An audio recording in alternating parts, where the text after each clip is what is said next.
Cet enregistrement va vous présenter toutes les étapes permettant de construire un budget d'actualisation en utilisant le module pilotage de la masse salariale. Voici le sommaire qui va se décomposer en 5 parties. Première partie, rappel du contexte et création du budget d'actualisation. Deuxième partie, copie des hypothèses. Troisième partie, vérification des tables budgétaires.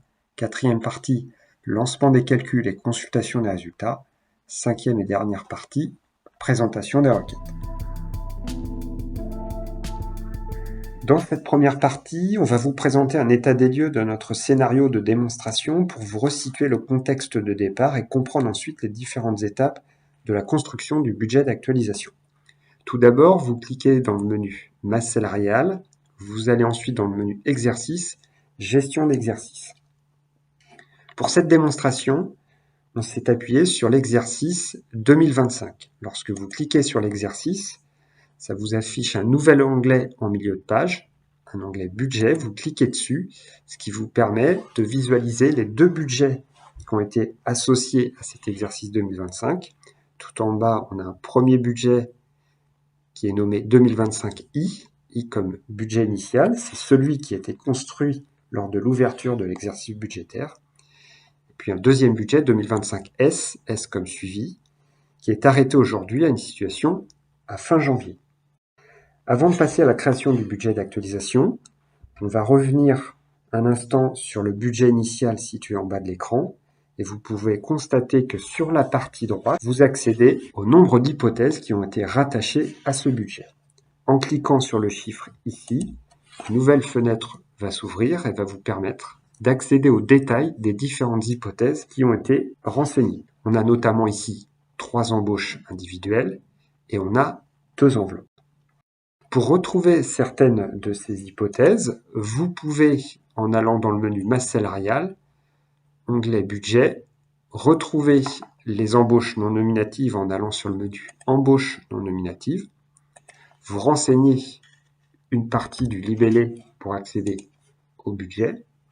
Et vous voyez ici qu'on a positionné 3 embauches, une embauche sur le mois d'octobre et 2 embauches sur le mois de janvier. Idem pour les enveloppes, vous restez dans le menu budget, vous allez dans les enveloppes, et ici on a positionné 2 enveloppes, une première enveloppe de prime exceptionnelle sur le mois de janvier 2025, et une deuxième sur le mois de mai. Pour créer le budget d'actualisation, vous allez retourner dans le menu masse salariale, exercice, gestion d'exercice, vous allez cliquer sur l'onglet budget, et vous avez un bouton ici qui vous permet de créer le budget.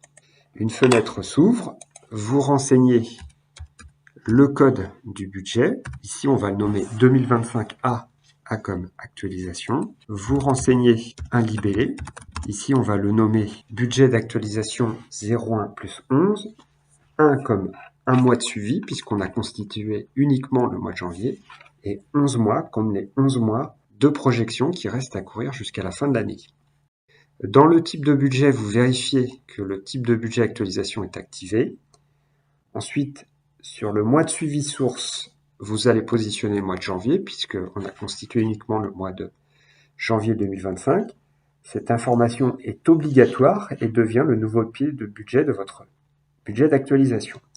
Ensuite, sur le budget source, vous pouvez renseigner le budget initial à partir duquel on va copier les hypothèses, sachant que cette information n'est pas obligatoire et cela ne vous empêchera pas de copier les hypothèses du budget initial vers le budget d'actualisation.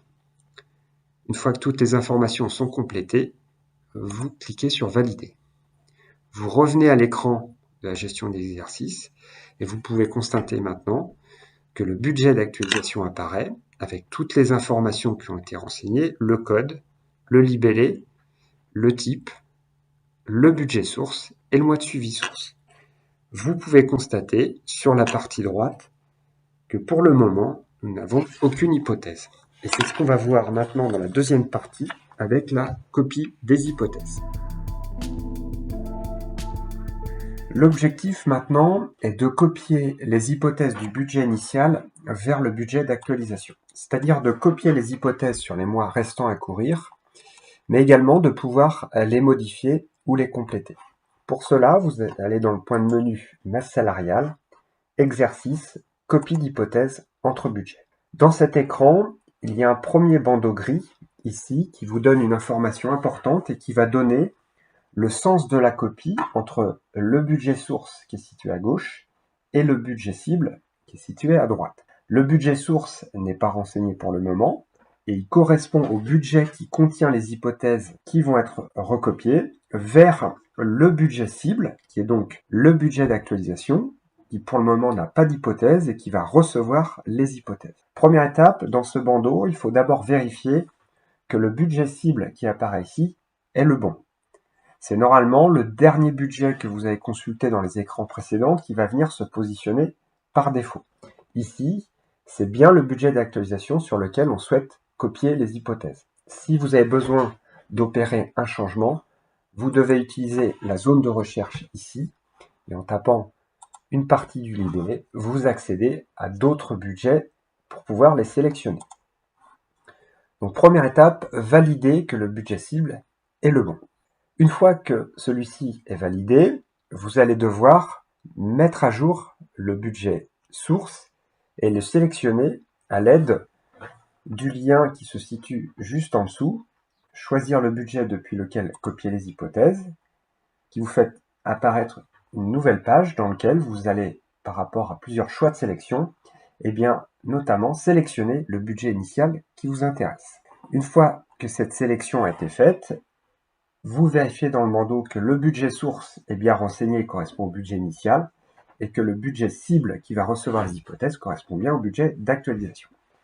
Premier contrôle, en cliquant sur la petite flèche à gauche, ça vous démasque une partie de l'écran qui vous donne des informations sur le budget initial, dans lequel vous pouvez constater que les hypothèses sont positionnées sur ce budget. Et comme budget courant, vous avez donc le budget d'actualisation qui est pour l'instant à aucune hypothèse et qui va recevoir les hypothèses. Ensuite, vous avez 4 onglets à valider. Premier onglet, l'option de copie. Toutes les hypothèses, comme vous pouvez le constater, sont cochées par défaut. Donc si vous souhaitez ne pas en copier, eh bien vous pouvez les désactiver de cette façon afin de les enlever de la section. Pour les besoins de la démo, on va laisser activer toutes les hypothèses à recopier. Ensuite, deuxième onglet, vous pouvez faire un ciblage de population si vous souhaitez faire une recopie partielle en utilisant notamment les axes de structure ou les axes transverses. À chaque fois, vous avez une petite loupe qui vous donnera accès à la table qui vous permettra d'opérer vos sélections. Pareil, on ne va pas faire de ciblage de population pour cet exemple. Et ensuite, vous avez 2 derniers onglets qui sont importants et intéressants, puisque ces fonctionnalités vous permettent de reporter éventuellement des hypothèses d'enveloppe ou d'embauche. Premier onglet, les enveloppes à reporter. Tout à l'heure, lors de la consultation des hypothèses d'enveloppe, on a constaté qu'il y avait 2 enveloppes de renseignés, une sur janvier et l'autre sur le mois de mai. Ici, le système va vous afficher uniquement les hypothèses qui sont susceptibles d'avoir été réalisées sur les mois de suivi déjà constitués. Dans notre exemple, seul le mois de janvier a été constitué, donc il vous affiche uniquement les enveloppes de ce mois-là. 2 options se proposent à vous. Si cette enveloppe de prime exceptionnelle a bien été versée sur le mois de janvier 2025 et donc est remontée sur le suivi de janvier 2025, eh bien, cette hypothèse d'enveloppe n'a pas besoin d'être reportée. Vous devez donc la décocher et ensuite valider avec le petit lien se situant juste au-dessus. Deuxième option, si cette enveloppe de prime exceptionnelle n'a pas été versée sur janvier pour une quelconque raison, mais qu'elle sera versée plus tard dans l'année, eh bien vous pouvez la laisser cocher et vous validez votre report d'hypothèse sur le premier mois du budget d'actualisation qui sera reporté donc sur le mois de février. Deuxième onglet, embauche en effectif à reporter. Même principe, on retrouve ici nos 2 embauches sur le mois de janvier. La première embauche, on va le supposer, a été réalisée sur le mois de janvier, donc on va la décocher pour ne pas la recopier. Et la deuxième n'a pas été réalisée et sera reportée donc sur le premier mois du budget d'actualisation, c'est-à-dire février. Une fois que j'ai validé toutes mes options de copie, je valide également mes embauches à reporter. Et ensuite, une fois que toutes les options ont été définies, vous pouvez lancer immédiatement le traitement de copie des hypothèses. Donc ce lancement vous envoie directement sur la page suivi des traitements. Vous pouvez visualiser le type de traitement, c'est bien une copie d'hypothèse entre budget qui a été lancée. Si vous faites rafraîchir l'affichage, ça va mettre à jour l'avancement du statut. Quand celui-ci est en succès, vous pouvez faire un premier contrôle en cliquant à gauche sur copie d'hypothèse entre budget pour accéder au compte-rendu du rapport du traitement. Et sur la première ligne, on peut constater que c'est bien une copie du budget 2025I, c'est-à-dire le budget initial, qui a été copié vers le budget 2025A comme le budget d'actualisation. Vous pouvez également faire une autre vérification de la copie des hypothèses. Pour cela, vous retournez dans le menu masse salariale, exercice, gestion d'exercice. Tout en restant sur l'exercice 2025, vous allez dans l'onglet budget. Et ici, vous pouvez constater sur la première ligne, sur le budget 2025A, donc le budget d'actualisation, dorénavant, j'ai 5 hypothèses parmi les 6 qui étaient positionnées sur le budget initial. Juste pour rappel, il y a une des hypothèses d'embauche qui n'a pas été recopiée. Dernière vérification pour vérifier la recopie de vos hypothèses, vous retournez dans le menu masse salariale. Maintenant, vous allez dans le menu actualisation, puisque vous allez dorénavant travailler sur un budget d'actualisation. Vous allez dans enveloppe. Et ici, on peut retrouver donc la prime exceptionnelle qui a été recopiée et qui est maintenant positionnée sur le mois de février. Évidemment, vous récupérez également les hypothèses qui restaient à courir jusqu'à la fin de l'année. Et vous pouvez faire la même chose en retournant dans masse salariale actualisation embauche non nominative. On peut constater donc l'embauche du mois d'octobre est toujours présente et on n'a plus qu'une embauche sur le mois de janvier. Vous pouvez également ajuster le contenu de cette hypothèse d'embauche en cliquant sur le crayon. Si vous utilisez une date sur le libellé de l'hypothèse, eh bien, vous pouvez mettre février puisque maintenant elle est sur février. Vous pouvez également rajouter un commentaire et valider. Et maintenant, vous pouvez constater que votre embauche est positionnée sur le mois de février. Et puis en retournant dans le menu actualisation, vous pouvez constater que vous disposez donc de toutes les hypothèses que vous pouvez retrouver également dans le budget, puisque si vous avez besoin de saisir de nouvelles hypothèses, si par exemple vous avez été informé d'autres situations et que vous souhaitez les prendre en compte dans votre construction budgétaire, eh bien vous pouvez le faire à travers toutes les nouvelles hypothèses qui se trouvent dans le budget actualisation. Une fois que toutes les hypothèses ont été saisies, eh bien on va devoir maintenant contrôler les tables budgétaires qu'on va voir dans la troisième partie. Dans cette troisième partie, nous allons voir donc le contrôle des tables budgétaires. Pour cela, vous restez dans le menu masse salariale, vous allez à gauche dans le pavé personnalisation et vous cliquez sur table budgétaire. Lorsque vous cliquez sur le bouton rechercher au milieu de l'écran, eh bien, vous accédez à une vue d'ensemble de toutes les tables budgétaires qui sont utilisées pour le calcul de vos budgets. L'objectif ici va être de contrôler chacune d'entre elles pour savoir si vous utilisez un code budget comme argument. Pour certaines tables, comme ici dans cet exemple pour la première, celle qui gère le déclenchement du 13e mois, on peut constater que dans le contenu de ces tables, aucun code budget n'est utilisé comme référence en argument, ce qui veut dire que l'ensemble des valeurs de la table située à droite vont s'appliquer à l'ensemble de vos budgets, que ce soit des budgets initiaux ou des budgets d'actualisation. A l'inverse, si on prend la deuxième table, celle qui gère les augmentations, eh bien très souvent, vous allez avoir ici, on le voit bien, un code budget qui est utilisé comme premier argument. Alors ce code budget, il est utile et intéressant pour vous puisqu'il va vous permettre de gérer des scénarios de simulation et d'augmentation différents sur plusieurs versions de budget. Donc dans la table actuelle, pour se remettre un peu dans le contexte de la démonstration, on peut constater en troisième ligne que sur le budget initial de 2025, on a appliqué un pourcentage de 2% d'augmentation, donc 1,02 qui sera appliqué sur le salaire mensuel, et cette augmentation de 2% sera appliquée à partir du mois de janvier.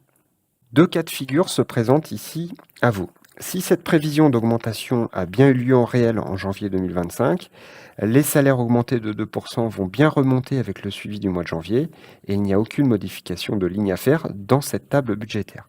En effet, les salaires augmentés de 2% du mois de janvier constituent votre nouveau pied de budget et donc les valeurs de votre budget d'actualisation seront lus dans la ligne balai, c'est-à-dire la dernière ligne ici, où on appliquera un coefficient de 1 sur les salaires augmentés de 2% de février pour les projeter jusqu'à la fin de l'année.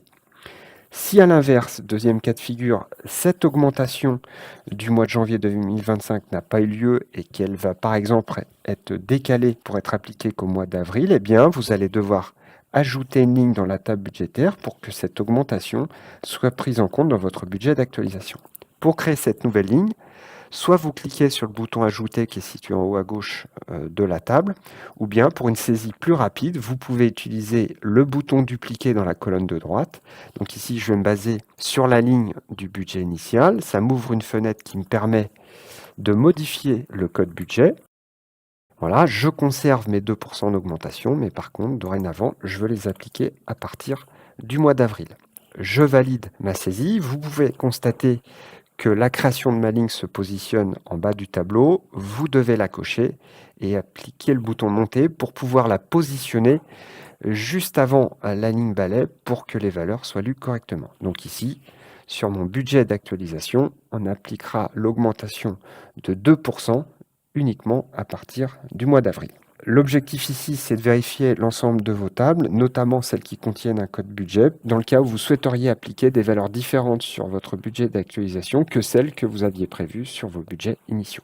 Donc à ce stade, les contrôles sont terminés. Vous pouvez maintenant lancer les calculs qu'on va voir dans la quatrième partie. Une fois que les différents contrôles ont été terminés, vous pouvez lancer les calculs. Vous pouvez le faire depuis le menu masse salariale. Vous restez dans l'actualisation et vous lancez les calculs.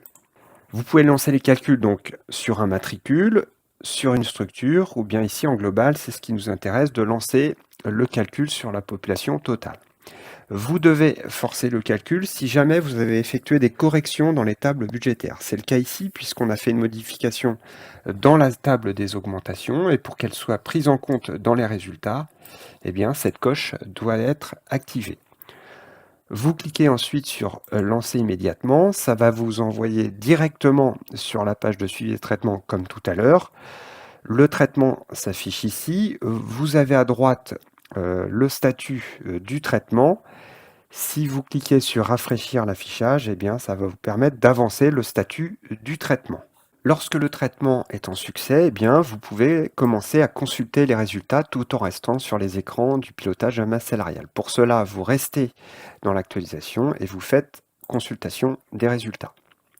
Alors, vous pouvez faire la consultation des résultats sur un individu et là, on va regarder les résultats sur une dimension agrégée. Donc, vous positionnez sur valorisation agrégée et vous rafraîchissez les résultats. Ici, vous pouvez faire une première analyse des résultats et on peut retrouver notamment les impacts de la copie des hypothèses qui a été effectuée tout à l'heure. On avait décalé une embauche de janvier à février, donc on peut le constater ici sur les résultats d'effectifs entre janvier et février, puisqu'on a une variation d'un individu entre le mois de janvier et février. On avait une autre embauche qui était prévue sur le mois d'octobre. On peut le constater également ici avec une variation d'effectifs à 1. Et puis, concernant les enveloppes, on avait donc décalé une enveloppe de primes exceptionnelles sur le mois de février. Donc on retrouve le montant de cette enveloppe positionnée sur le mois de février. Et on avait également une autre enveloppe qui était positionnée sur le mois de mai. Ici, on est sur un budget d'actualisation et donc dans notre scénario de démo, eh bien, le mois de janvier constitue le pied de budget puisque c'est le mois de suivi qui a été constitué en réel et donc on est sur une projection de résultats ensuite de février jusqu'à décembre. On peut le constater lorsqu'on consulte les résultats donc, du mois de janvier sur certaines natures budgétaires. C'est le cas ici de la nature budgétaire divers soumis. On peut constater qu'on a des résultats parce que ce sont des résultats de rubriques de paie qui ont été mouvementés et qui sont remontés dans le suivi.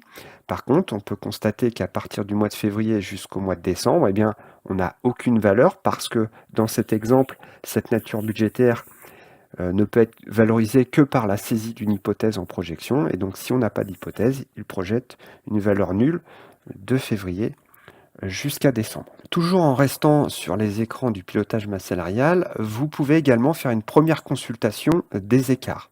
Pour cela, vous allez dans l'actualisation et vous avez un menu ici en bas, consultation des écarts d'actualisation. Alors c'est comme pour la copie d'hypothèse tout à l'heure, vous avez besoin de comparer deux valeurs de budget. Ici, on est déjà positionné sur le budget d'actualisation qu'on souhaite comparer au budget initial.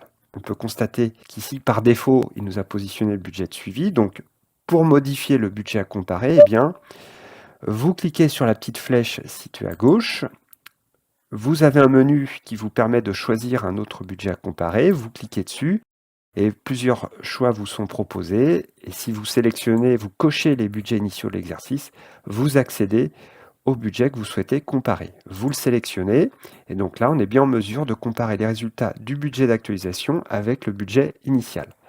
Vous positionnez sur valorisation agrégée et vous faites rafraîchir les écarts. Alors ici, on se retrouve avec un tableau de résultats plus fourni en termes de chiffres, puisqu'on compare les résultats de deux budgets. Donc, si on se focalise par exemple sur le salaire de base ici, on a une première ligne avec des chiffres en noir qui correspondent au budget d'actualisation, et puis en dessous, on a des chiffres en gris qui correspondent au budget initial, donc aux prévisions budgétaires. Si on se base sur le mois de février, eh bien, on peut constater qu'on avait prévu, on a actuellement sur le budget d'actualisation un montant à 810 000. Sur nos prévisions, on était à 813 000. Donc, on a pour l'instant un écart d'environ 3 000 € sur le mois de février. Autre élément significatif qu'on peut constater sur ces comparaisons, eh bien, si vous descendez un petit peu au niveau des enveloppes, là, on peut constater qu'on a bien décalé l'enveloppe de prime exceptionnelle de 20 000 qui était au départ initialement prévue sur le mois de janvier. Eh bien, on l'a bien décalé sur le mois de février. Pour terminer votre analyse sur la comparaison des résultats, vous pouvez toujours utiliser les axes de structure et axes transverses et également faire une analyse par individu. Donc c'est une première approche pour analyser vos résultats que vous pouvez compléter avec l'utilisation des requêtes qui sont mises à disposition et c'est ce qu'on va voir dans la partie suivante. Une fois que tous les contrôles sont terminés, vous allez aller dans le requêteur. Dans le requêteur, en tant qu'utilisateur PMS, vous avez dans le dossier public un univers masse salariale. Si vous allez dans les requêtes modèles ADP, eh bien, vous disposez de 15 requêtes qui sont classées selon leur contenu. On va faire un focus sur deux d'entre elles. Tout d'abord, dans le thème hypothèse, vous disposez d'une requête permettant la restitution complète des hypothèses prises en charge dans les résultats de votre budget. Vous avez ici une page de garde qui vous décrit le contenu de chaque rapport. Chaque rapport correspond à un type d'hypothèse. Vous avez en haut, dans la barre de menu, une invite qui va vous demander de sélectionner le budget sur lequel vous travaillez. Donc ici, on va sélectionner le budget d'actualisation. Et lorsque l'extraction des données est terminée, eh bien, vous pouvez par exemple, en cliquant sur le rapport des départs et embauches, eh bien, consulter notamment, retrouver les 3 embauches qu'on a consultées tout à l'heure dans les résultats. Vous pouvez faire la même chose également sur les enveloppes tout à l'heure qu'on a pu visualiser dans les résultats. Autre requête que vous pouvez utiliser parmi toutes les autres, eh bien, dans le thème résultats, c'est donc le thème qui est le plus fourni en termes de requêtes. Eh bien, vous pouvez utiliser celle de la comparaison de deux budgets détaillés. Cette requête de comparaison des budgets va permettre de faire un rapprochement avec les résultats qu'on a consultés tout à l'heure dans les écrans de PMS. Donc, même principe, une page de garde qui vous détaille le contenu de chaque rapport et puis toujours une invite que vous devez renseigner avec un budget source que vous allez renseigner et une deuxième sélection qui vous permet de sélectionner le budget à comparer. Lorsque l'extraction est terminée, eh bien, vous disposez de 4 rapports. Donc, le premier va vous restituer les résultats de cette façon avec une codification couleur qui vous permet d'identifier les informations et d'avoir une meilleure lisibilité des résultats. Vous avez en jaune le plan de nature avec les natures budgétaires, en bleu les résultats cumulés et en violet vous avez à chaque fois une colonne pour les résultats du budget d'actualisation en comparaison des résultats du budget initial et les écarts constatés. Donc on est un peu sur une présentation différente de ce qu'on a pu voir tout à l'heure dans la consultation des résultats dans les écrans de PMS. Deuxième rapport, eh bien, vous allez avoir les résultats également comparer entre les deux budgets avec une dimension supplémentaire qui a été ajoutée ici en vert avec les axes de structure. Troisième rapport où vous aurez une dimension encore supplémentaire avec l'ajout des axes transverses. Et enfin, le dernier rapport est le plus complet puisqu'il va ajouter la notion d'individu. Donc l'intérêt d'avoir ces requêtes, c'est de pouvoir les exporter sur Excel pour en exploiter les fonctionnalités afin de pouvoir finaliser l'analyse de votre budget. Voilà, on a terminé cette présentation qui vous a détaillé toutes les étapes pour construire votre actualisation budgétaire en utilisant le module pilotage de la masse salariale et les requêtes à disposition sur le requêteur BO.